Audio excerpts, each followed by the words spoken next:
Hello everyone. हम लोगों ने व्यक्ति के 5 बड़े गुण बिग 5 पर्सनालिटी में जिसमें ट्रेड्स में जिसमें खुलापन चैतन्यता बहिर्मुखा सहमति जन्यता स्नायु विकृति की बात की थी, जिसमें हम लोगों ने 2 की पढ़ाई की थी। खुलापन चैतन्यता, खुलापन के बारे में था कि आपको बताया गया था कल्पनाशील बनाम सतर्क उत्सुक बनाम रूढ़िवादी। फिर चैतन्यता की बात हमने किया था कुशल बनाम आराम पसंद संगठित बनाम लापरवाह। ठीक है, ये दोनों हमने बात की थी। आज हम बात करेंगे 3 जो बचे हुए हैं। बहिर्मुखता, सहमतिजन्यता, तीसरा अर्थात 5वां जो है स्नायु विकृति या मनोविक्षिप्तता।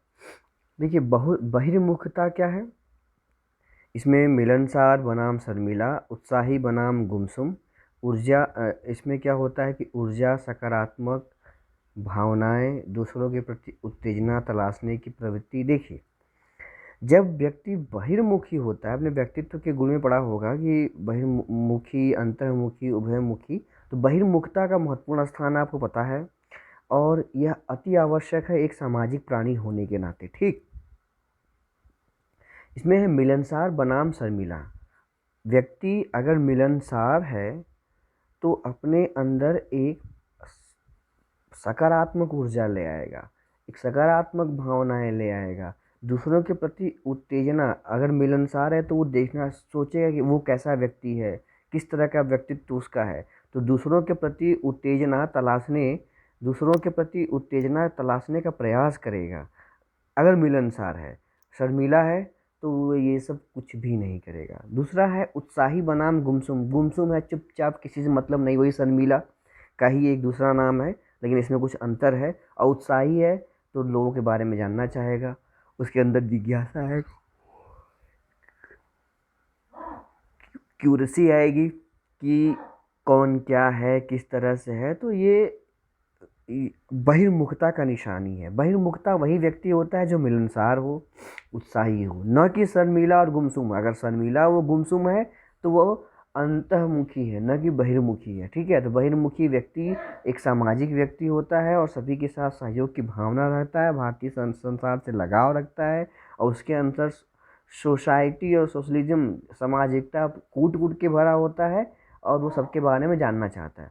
अब हम दूसरे की बात करते हैं, जो चौथा नंबर है सहमति जन्यता या सहमतता। मतलब किसी तरह हम दूसरे के प्रति कैसे सहमत हो सकते हैं, शंका का भाव नहीं रहता। वरन कार्य के ऐसे जो व्यक्ति होते हैं उनके वो शंकालु नहीं होते हैं, बल्कि वे संवेदनशील हो जाता है और व्यक्ति आशावादी होते हैं विरासत में जो मिलता है, आशावादी होते हैं, उदारता उनके अंदर भरी होती है, ईमानदारी भरी होती है, मित्रता करना चाहते हैं, हर सबसे सामाजिक सद्भावना उनके अंदर होती है। तो इसमें मैत्रीपूर्ण बनाम प्रतिस्पर्धी। देखिए सहमति जन्यता, आप सहमति तभी किसी के साथ कर सकते हैं जहाँ पर मैत्री का या मित्र का भाव है। अगर प्रतिस्पर्धा है तो वहाँ सहमति जन्यता नहीं होगा, उनकी अलग सहमति अपनी अलग सहमति, मन और मत का विभेद हो जाएगा अगर प्रतिस्पर्धा रहेगा।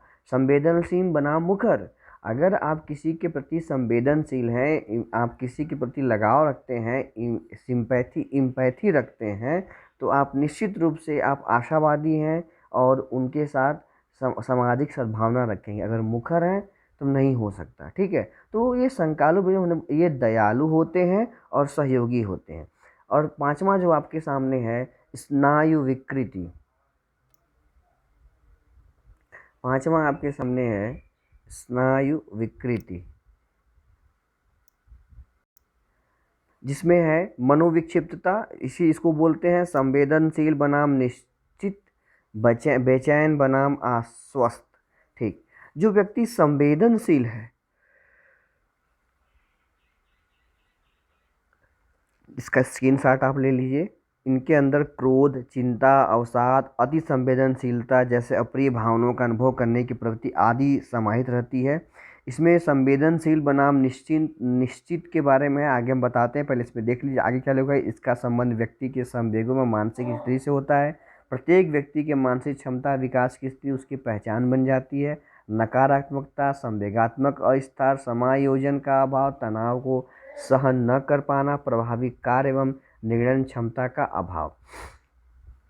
ये जो अभी टॉपिक चल रहा है यह इस यूनिट का आखिरी टॉपिक है। फिर अगले वीडियो में हम अगला यूनिट देखेंगे जिसमें मैत्री संबंध की बात करेंगे। व्यक्तित्व का ये आखिरी चल रहा है। स्नायु विकृति पे आते हैं। संवेदनशील बनाम निश्चित निश्चित देखिए, अगर आप संवेदनशील हैं तो आप के अंदर जितने भी इमोशनल के लक्षण आपने पढ़ा होगा, क्रोध, चिंता, अवसाद, सभी कुछ आएंगे।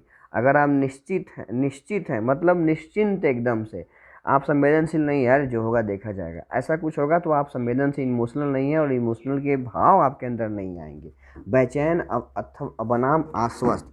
जो व्यक्ति बेचैन होता है ना, देखिए जैसे वो होता है समस्या आविष्कार की जननी मानी जाती है। अगर आपके अंदर बेचैनी है तो आप कुछ न कुछ करेंगे, आप संवेदनशीलता दिखाएंगे और आप आश्वस्त हैं कि नहीं अब परीक्षा आएगा तो हम पढ़ लेंगे, पास हो जाएंगे। ऐसा कुछ नहीं, आपके अंदर बेचैनी होना चाहिए कि मुझे अपना कोर्स पूरा करना है, पेपर आने वाला है, रोज़ हम पढ़ेंगे। तो यहाँ पे आप हो सकता है कि जिस दिन आपकी पढ़ाई न हो, अगर बेचैनी है तो आप अवसाद और चिंता में मेरा तो टाइम चला गया, मेरा पढ़ने का समय चला गया, मेरा टाइम बर्बाद हो गया। तो ये सब चीज़ें मनुष्य की ये गुण दिखाती हैं, जो 5 बिग ट्रेट्स हैं, जो 5 बड़े लक्षण हैं, 5 अंशभूत लक्षण हैं, उसमें ये दिखाता है। व्यक्ति या तो बेचैन होगा, या आश्वस्त होगा, या संवेदनशील होगा, या निश्चित होगा। तो यहाँ पे ये स्नायु विकृति या मनोविचित्रता से संबंधित है। ठीक है, संवेदनशील, निश्चित, बेचैन, आश्वस्त, स्नायु विकृति संबंधित है।